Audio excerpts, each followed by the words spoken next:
Morning students. हमने last class में SN1 reaction के बारे में डिस्कशन किया और फिर SN2 रिएक्शन हमने स्टार्ट की और इसके फेवर में हम प्रमाण देख रहे थे। तो देखिए, एक तो था गतिज प्रमाण जो बताता है कि इस अभिक्रिया के वेग निर्धारण पद में अभिकारक के साथ साथ नाभिक स्नेही भी भाग लेता है और इसलिए इसकी कोटि होती है 2 और हम इसे कहते हैं द्विअणुक नाभिक स्नेही प्रतिस्थापन अभिक्रिया। SN2 अभिक्रिया देखो एक पद में संपन्न होती है, इसमें कोई मध्यवर्ती नहीं बनता, केवल क्या बनती है, संक्रमण अवस्था बनती है। अब देखिए अगला जो प्रमाण है इसके पास में होगा त्रिविम रासायनिक प्रमाण। कौन सा प्रमाण था? त्रिविम रासायनिक प्रमाण।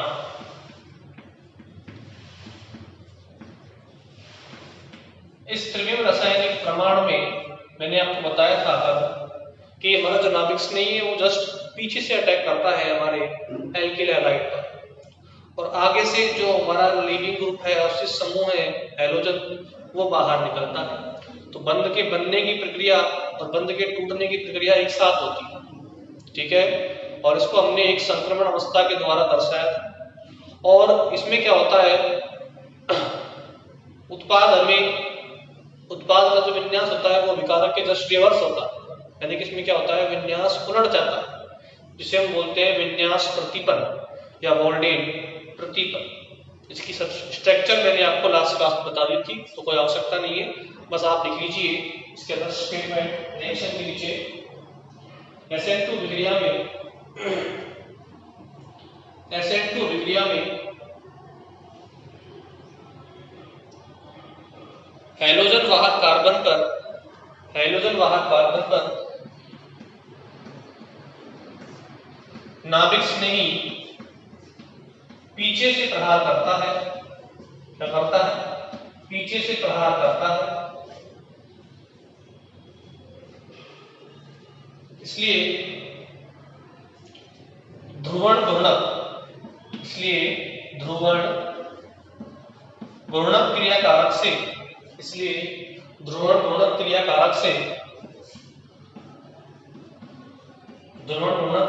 से विपरीत विन्यास वाला उत्पाद प्राप्त होता है। विपरीत विन्यास वाला उत्पाद प्राप्त होता है, ठीक है।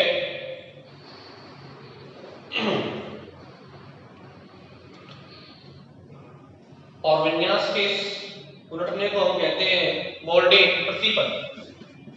क्या कहते हैं इसे? वोल्डेन प्रतिपन्न। विन्यास का उलटना कहलाता है वोल्डेन प्रतिपन्न। तो लिखिए इसे वोल्डेन प्रतिपन्न कहते हैं, इसे वोल्डेन प्रतिपन्न कहते हैं। अब ये प्रतिपन्न कैसे हुआ, इसकी संरचना और रिएक्शन मैं आपको लास्ट क्लास में बता चुका हूं, केवल जो थ्योरी थी वो मैंने आपको आज दिखाई है, ठीक है। तो इस तरीके से इस प्रतिपन्न को, विन्यास के उलटने को हम बोलते हैं वोल्डेन प्रतिपन्न।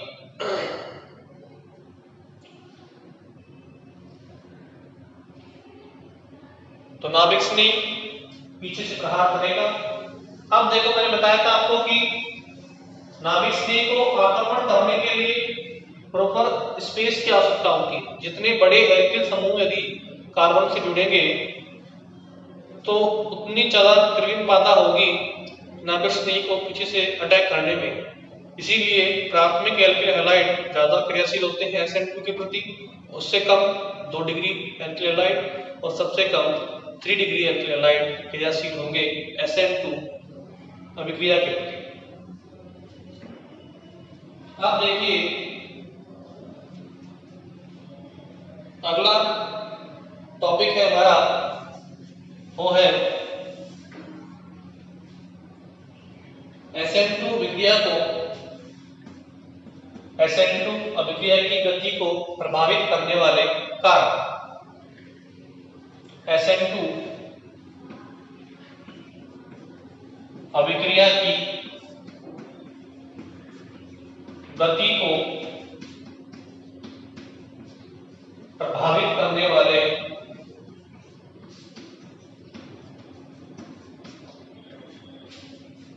कारक।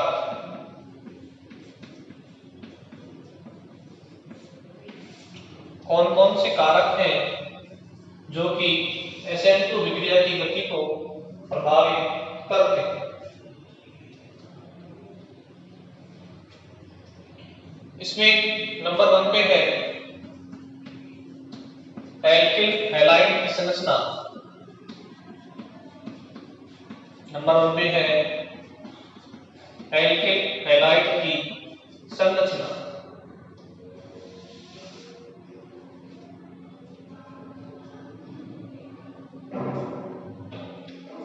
देखिए, आपको पता है एल्किल समूह का आकार बढ़ेगा। क्या? एल्किल समूह का आकार बढ़ेगा तो क्या बढ़ेगी? त्रिविम बाधा बढ़ेगी। त्रिविम बाधा बढ़ेगी और SN2 अभिक्रिया की गति क्या होगी? कम होगी। SN2 क्रिया की गति क्या होगी? कम होगी। ठीक है, तो देखिए एल्किल हैलाइडों में एल्किल समूह का आकार बढ़ने पर, एल्किल हैलाइडों में एल्किल समूह का आकार बढ़ने पर नाभिक विकर्मक को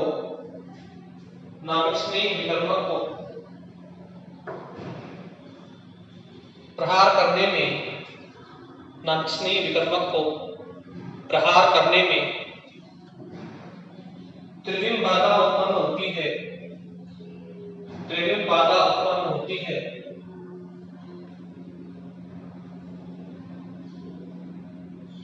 अतः SN2 अभिक्रिया की गति, SN2 अभिक्रिया की गति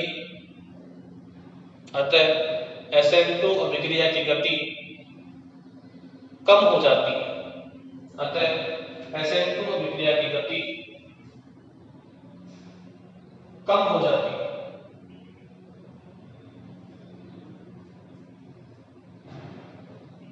ठीक है, देखिए विभिन्न एल्किल हैलाइडों की जो क्रियाशीलता का क्रम है तो क्या रहेगा? देखो, सबसे ज्यादा क्रियाशील रहेंगे 1 डिग्री एल्किल हैलाइड।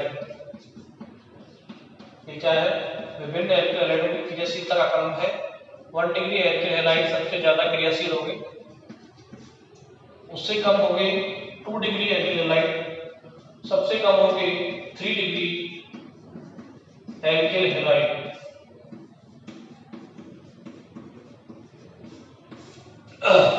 तो 1 डिग्री, फिर 2 डिग्री और फिर 3 डिग्री एल्किल हैलाइड।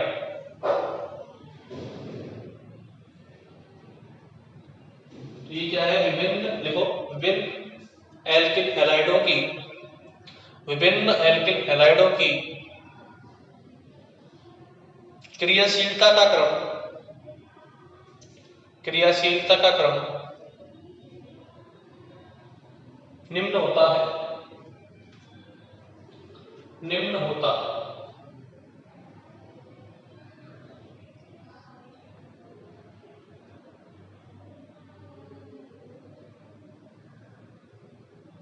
ठीक है, देखिए इसे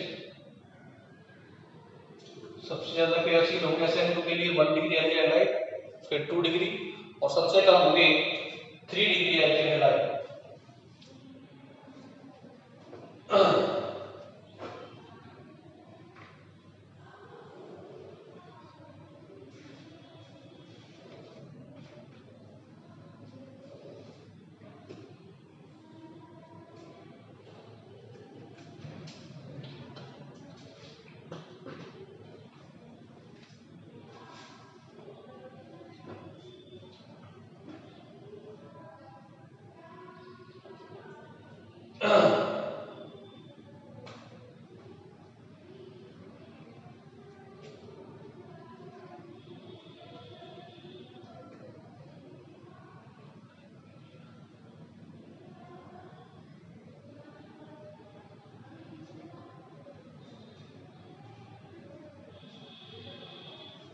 ठीक है, अगला कारक देखिए,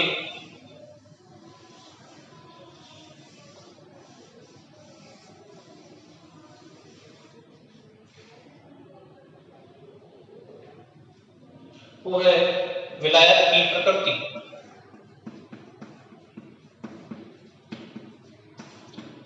विलायक की प्रकृति देखिए, SN2 विक्रिया के अंदर अप्रोटिक विलायक हम काम में लेंगे तो अभिक्रिया की गति में क्या होती है, वृद्धि होती है। ठीक है, तो कैसे विलायक लेंगे, ध्रुवीय अप्रोटिक विलायकों में, कौन से, ध्रुवीय अप्रोटिक विलायकों में SN2 अभिक्रिया की गति, SN2 अभिक्रिया की दर बढ़ जाती है।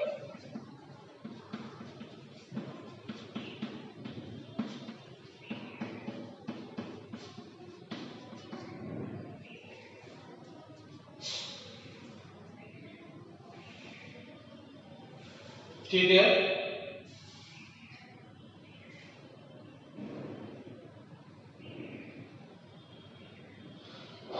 देखिए अप्रोटिक विलायक क्या होते हैं, अप्रोटिक विलायक वो होते हैं, एक तो होता है प्रोटिक विलायक जिसके अंदर प्रोटॉन जो है सीधे अधिक विद्युतनीय परमाणु से जुड़े रहते हैं।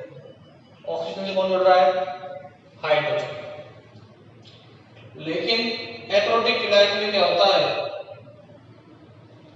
जैसे कि डाइमिथाइल फॉर्माइड, ये है डाइमिथाइल फॉर्माइड, इसमें देखो ये प्रोटॉन इस अधिक विद्युतनीय ना तो नाइट्रोजन से जुड़ रहा है ना ऑक्सीजन से जुड़ रहा है, तो ये कैसे विलायक कहलाएंगे, एप्रोटिक विलायक। एक होता है dimethyl sulphoxide CH3 CH3 DMS, ये तो है डाइमिथाइल फॉर्माइड, और ये है डाइमिथाइल सल्फोक्साइड DMS। दोनों क्या है, एप्रोटिक विलायक क्या होते हैं, जिनमें कि हाइड्रोजन परमाणु सीधा अधिक विद्युतनीय परमाणु से नहीं जुड़ा होता है। ये वाटर कैसा विलायक है, ये प्रोटिक विलायक है। कैसा है, प्रोटिक विलायक। और ये दोनों कैसे हैं, एप्रोटिक। ये दोनों कैसे हैं, एप्रोटिक। इनमें हाइड्रोजन परमाणु अधिक विद्युतनीय परमाणु से नहीं जुड़ रहा है। सबसे इन तीनों में सबसे कम विद्युतनीय कौन है, कार्बन, उससे जुड़ रहा है। यहाँ पर भी देखो किससे जुड़ रहा है, कार्बन से जुड़ रहा है, जबकि अधिक विद्युतनीय कौन है, ऑक्सीजन और सल्फर। तो देखिए प्रोटिक विलायकों की अपेक्षा, प्रोटिक विलायकों की अपेक्षा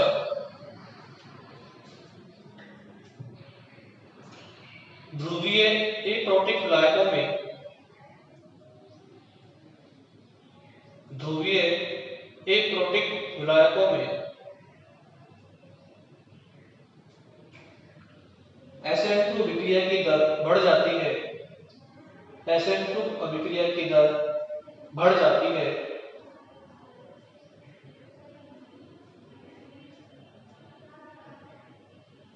क्योंकि ये नाभिक स्नेही को विलायकृत नहीं करते हैं, क्योंकि ये नाभिक स्नेही को विलायकृत नहीं करते हैं। अब आप देखिए ध्रुवीय एप्रोटिक विलायक क्या होते हैं, तो लिखो ध्रुवीय एप्रोटिक विलायक वे होते हैं, ध्रुवीय एप्रोटिक विलायक वे होते हैं जिनके अणुओं में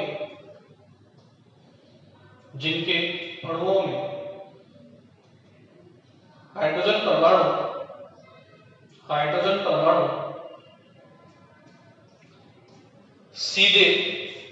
सीधे प्रबल विद्युतनीय परमाणु से सीधे प्रबल विद्युत ऋणी परमाणु से सीधे प्रबल विद्युत ऋणी तत्व से जुड़ा नहीं होता। एग्जाम्पल लिखो, डाइमिथाइल फॉर्माइड। एग्जाम्पल सूत्र ये रहा डाइमिथाइल फॉर्माइड का संरचना सूत्र। ये क्या है? Dimethyl sulphoxide, DMSO, dimethyl sulphoxide. तो DMSO भी क्या है? एप्रोटिक विलायक का एक उदाहरण है।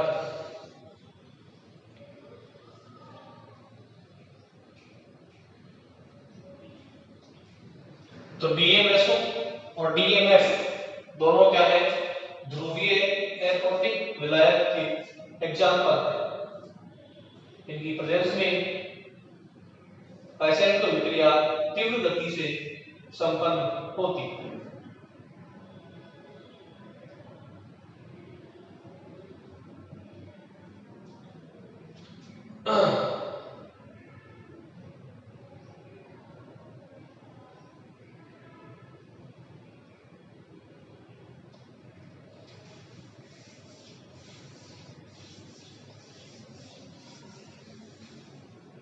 इसके बाद अगला जो कारक है जो SN2 विक्रिया की गति को प्रभावित करेगा वो है अवशिष्ट समूह की प्रकृति।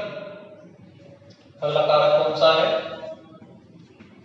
3rd नंबर का है। थोड़ी अवशिष्ट समूह, लिविंग ग्रुप, अवशिष्ट समूह की प्रकृति।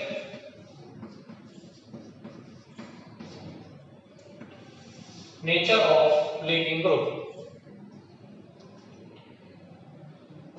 देखिए, दुर्बल क्षार जो होते हैं वो अच्छे अवशिष्ट समूह होते हैं। क्या होंगे? अच्छे लिविंग ग्रुप, अवशिष्ट समूह क्यों होते हैं? क्योंकि इनमें ये कार्बन हाइड्रोजन बंध क्या होता है? दुर्बल होता है। क्योंकि ये कार्बन के साथ, इनमें क्या होता है? ये कार्बन के साथ दुर्बल बंध बनाते हैं, जिससे क्या होगा? ये बंध आसानी से टूट जाए और ये अच्छे अवशिष्ट समूह होंगे। क्लोराइड से आयोडाइड की ओर जाने पर क्षारकता का क्रम इस रूप से घटता है। आयोडाइड की क्षारकता सबसे कम होती है। ये क्या है? दुर्बल क्षार। ये क्या है? प्रबल क्षार। तो जो दुर्बल क्षार होगा वो अच्छा लिविंग ग्रुप होगा, उसमें आसानी से CH बंध टूट जाएगा, यानी कि C और I के मध्य का बंध आसानी से टूट जाता है। तो इसका आयनन आसानी से हो जाता है आयोडाइड का, और क्लोराइड का सबसे कठिन तरीके से होता है। इसीलिए एल्किल आयोडाइड सबसे ज्यादा क्रियाशील होंगे, फिर एल्किल ब्रोमाइड, फिर एल्किल क्लोराइड। ठीक है। तो प्रबल क्षार अच्छे अवशिष्ट समूह नहीं होते हैं, जबकि दुर्बल क्षार अच्छे अवशिष्ट समूह होते हैं, क्योंकि इनमें कार्बन हाइड्रोजन बंध दुर्बल होता है, इसलिए एल्किल हैलाइड का आयनन आसानी से हो जाता है। अब आयनन आसानी से होगा तो अभिक्रिया की गति फास्ट होगी। तो लिखिए, दुर्बल क्षार अच्छे अवशिष्ट समूह होते हैं,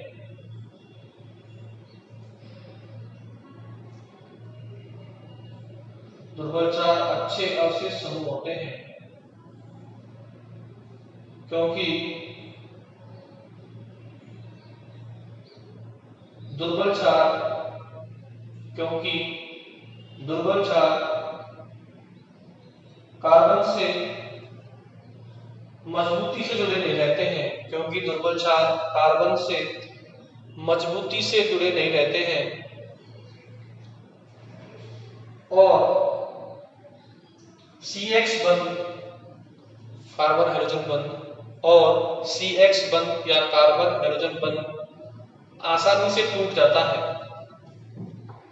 आसानी से टूट जाता है। ठीक है, तो ये क्रम लिखो क्षारों की, हैलाइड आयनों की क्षारकता का।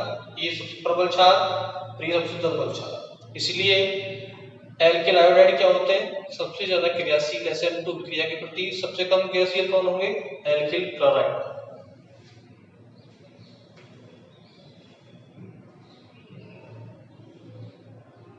तो ये क्रम बता लीजिए आप दोनों का।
अब देखिए इसके बाद लास्ट फैक्टर है जो कि SN2 अभिक्रिया की गति को प्रभावित करेगा, वो है नाभिक स्नेह।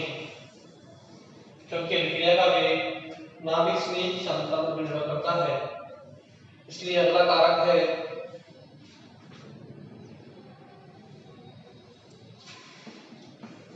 नाभिक स्नेह की सांद्रता। नाभिक स्नेह की सांद्रता एवं क्रियाशीलता।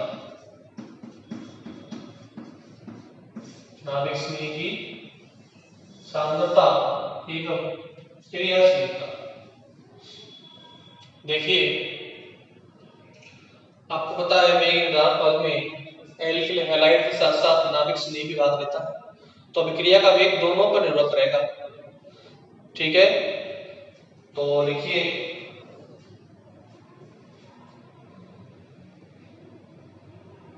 नाभिक स्नेह की सांद्रता बढ़ने पर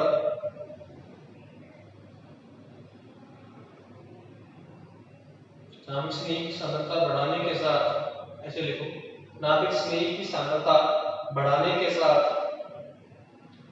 अभिक्रिया की गति भी बढ़ती है। अभिक्रिया की गति भी बढ़ती है। ठीक है, सांद्रता बढ़ेगी नाभिक स्नेह की, तो क्या होगा? गति भी बढ़ेगी, क्योंकि अभिक्रिया वेग एल्किल हैलाइड की सांद्रता और नाभिक स्नेह की सांद्रता दोनों पर निर्भर करता है। पहली बात तो ये। दूसरी बात क्या है? क्रियाशीलता। तो देखिए नाभिक स्नेह की क्रियाशीलता भी, नाभिक स्नेह की क्रियाशीलता बढ़ाने पर, नाभिक स्नेह की क्रियाशीलता बढ़ाने पर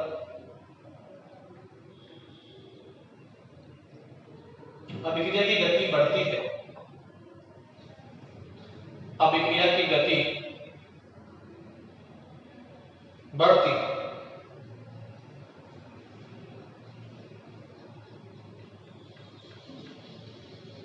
ठीक है,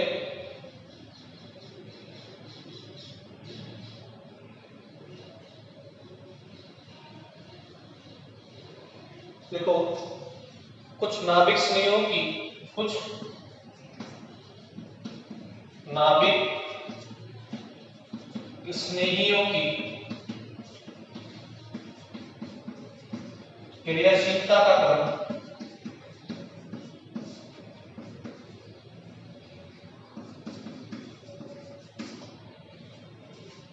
निम्न है। क्या है? देखिए जो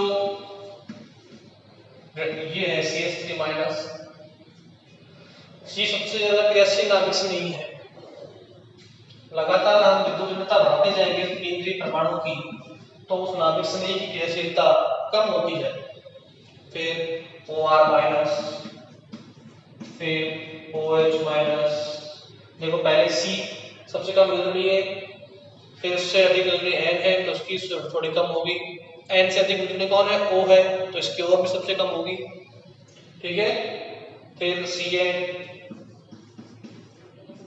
फिर Cl माइनस। ठीक है, तो ऐसे चलता रहेगा। तो ये क्या है? कुछ नाभिक स्नेहियों की क्रियाशीलता का क्रम है। विद्युतता, केंद्रीय परमाणु की विद्युतता लगातार कम होती जाएगी और नाभिक स्नेही की क्रियाशीलता बढ़ती जाएगी। तो ये कार्बन आयन है सारे, ये एनायंस है सारे, जो कि अच्छे नाभिक स्नेही हैं। तो लिख लो इस ऑर्डर को आप। ये क्या है? विभिन्न नाभिक स्नेहियों की क्रियाशीलता का क्रम है।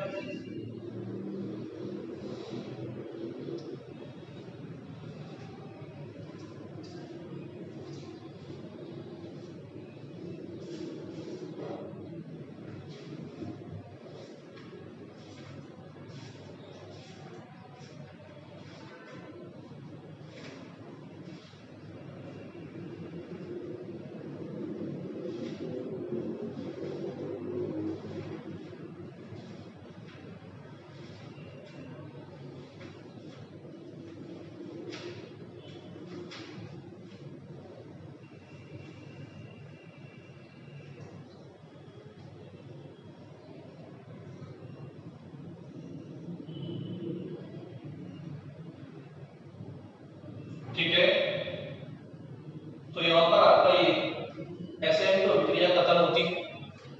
SN2 विक्रिया के बारे में हमने पहले सामान्य जानकारी प्राप्त करी, फिर इसकी मैकेनिज्म देखी, फिर इसके त्रिविम रासायनिक प्रमाण देखे और लास्ट में कौन कौन से कारक हैं जो इसकी क्रियाविधि को प्रभावित करते हैं, इसकी गति को प्रभावित करते हैं, उनका अध्ययन किया।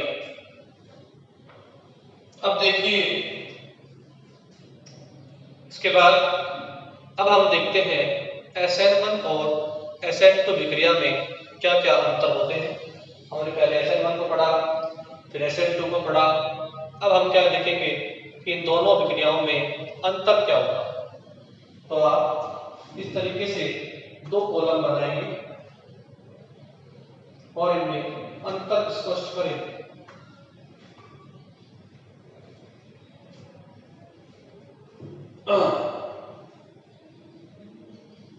तो इधर लिखेंगे आप SN1, इधर लिखेंगे आप SN, बीच में ये इस तरीके से डिवाइडेशन कर देंगे। एक एक पॉइंट को हम यहाँ डिस्कस करेंगे। पहला पॉइंट देखिए, SN1 जो विक्रिया होती है वो दो पदों में होती है, ठीक है, और SN2 कितने में होती है? एक पद, ठीक है। तो यह विक्रिया कितने पदों में होती है? देखो, यह विक्रिया दो पदों में संपन्न होती है और यह विक्रिया एक पद में संपन्न होती है। ये पहला जनरल अंतर है, ठीक है। और देखिए दूसरा अंतर क्या है? इसकी कोटि क्या होती है? एक, और इसकी कोटि क्या होती है? दो, क्योंकि इसमें एल्किल हैलाइड के साथ साथ नाभिक स्नेही की सांद्रता पर भी हमारा विक्रिया का वेग निर्भर करता है। तो ये प्रथम कोटि की विक्रिया है। SN1 विक्रिया कैसी है? प्रथम कोटि, और ये द्वितीय कोटि,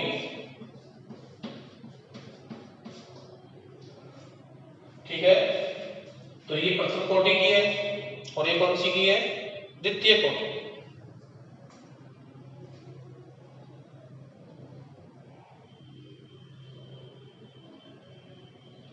देखिए तीसरा अंतर क्या है?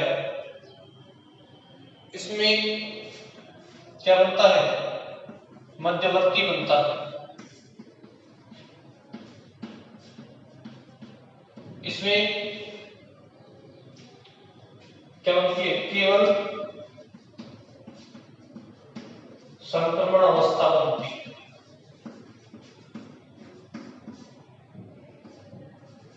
इसमें क्या होती है? केवल संक्रमण अवस्था बनती है, कोई मध्यवर्ती नहीं बनता।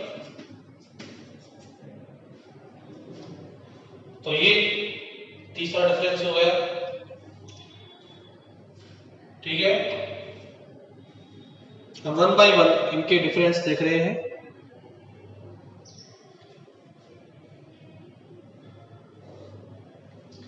और देखिए, मध्यवर्तियों की स्थिति का क्रम क्या रहता है? ठीक है, एल्केन। और देखिए, मध्यवर्तियों की स्थिति का क्रम क्या रहता है? कार्बोकैटायन का स्थायित्व।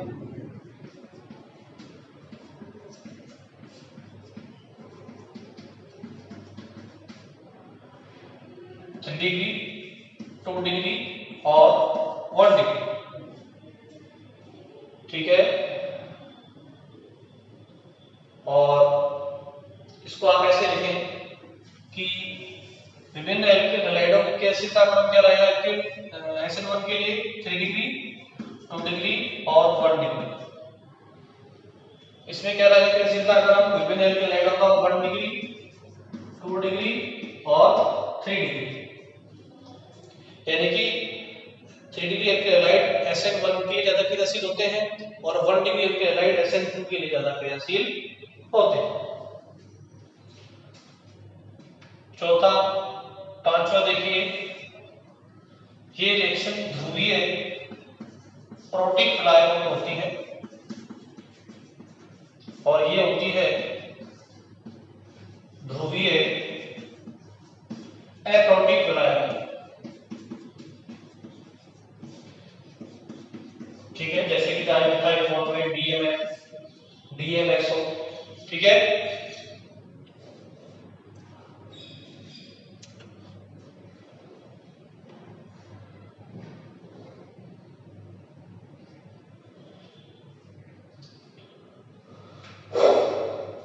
तो ये कुछ अंतर थे SN1 और SN2 विक्रिया के अंदर। एक लास्ट अंतर क्या है? देखिए, इसमें क्या होता है? रेसिमीकरण उत्पाद का। इसमें क्या होता है? प्रतिपद। इसमें क्या होता है? प्रतिपद। तो ये बेसिक डिफरेंस है SN1 और SN2 विक्रिया में। एग्जाम में ये 3 नंबर में सीधा सपाट क्वेश्चन आपके आ सकता है। SN1 और SN2 में क्या आता है? नोट कीजिए इसे।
तो आज की क्लास में इतना ही। इससे आगे हम नेक्स्ट क्लास में डिस्कस करते हैं।